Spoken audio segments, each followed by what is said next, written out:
인근 구축단지 집값도 올라갈까? 그거는 고민할 필요가 없어. 없어요? 결론이 났어.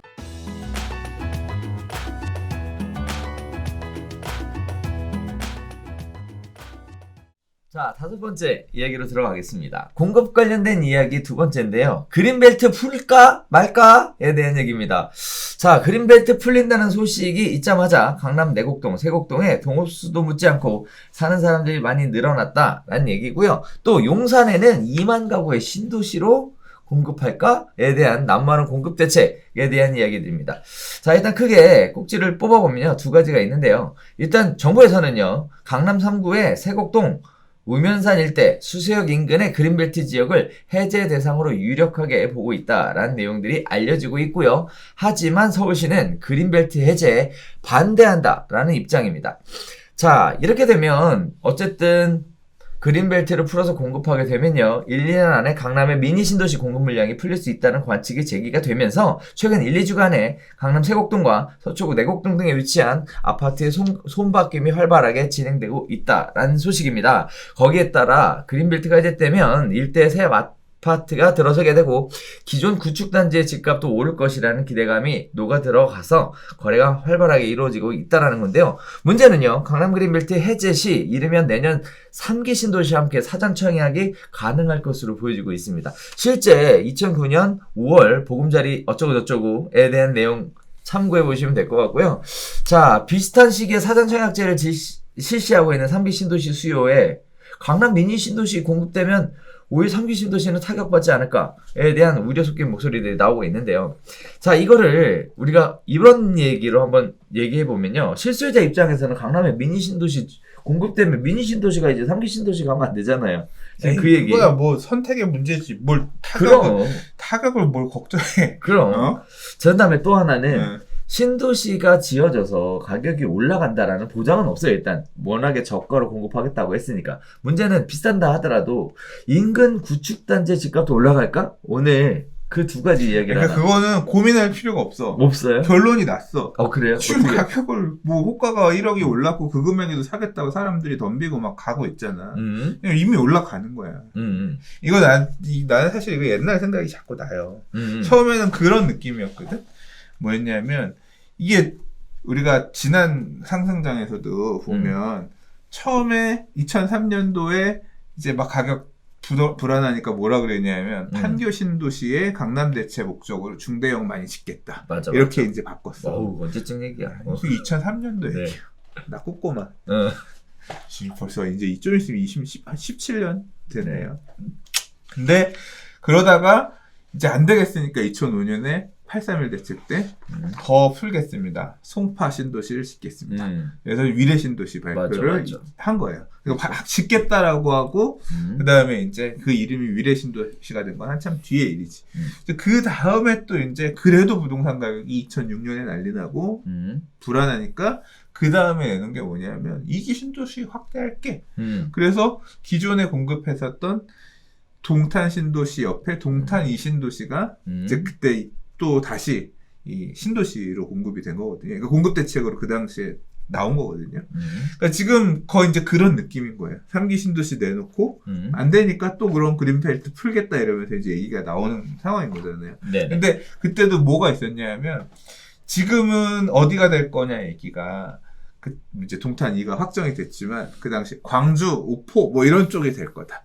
어디 될 거다라고 해서 묻지마로 새로 이 신도시가 지정될 때 가서 땅 사고 그 주변에 있는 빌라 사고 뭐 사고 막 이제 움직였거든. 왜냐하면 인프라가 없던 동네에 택지들이 이렇게 만들어지면 어떻게 돼? 그냥 좋아지는 거야. 그러니까 하루에 차 몇 대 지나가요. 몇 대는 아니고 아무튼 그렇게 좁은 길에 그런 인프라를 가지고 있었던 동네에 몇십만 명이 와서 사는 몇만 명? 몇십만 명이 와서 사는 이 지역이 만들어지면 기존에 있는 애들도 혜택을 받을 수밖에 없는 거죠. 그렇죠. 그래서 이제 그때도 그렇게 물론 수용되는 땅을 찍어서 가는 사람도 그런 것도 있었지만 그런 기대를 가지고 들어간 세력들도 그 당시에 있었는데 지금 이건 그런 거죠. 그러니까 세곡 내곡도 가서 보면 이 세곡 내곡이 좀 이렇게 듬성듬성해요. 빵꾸나듯이 그런 게 좀 있어. 근데 그 듬성듬성 빠져 있는 부분을 채우면서 도시가 이제 커지는 거잖아요. 그렇죠. 그러면 지금 있는 것보다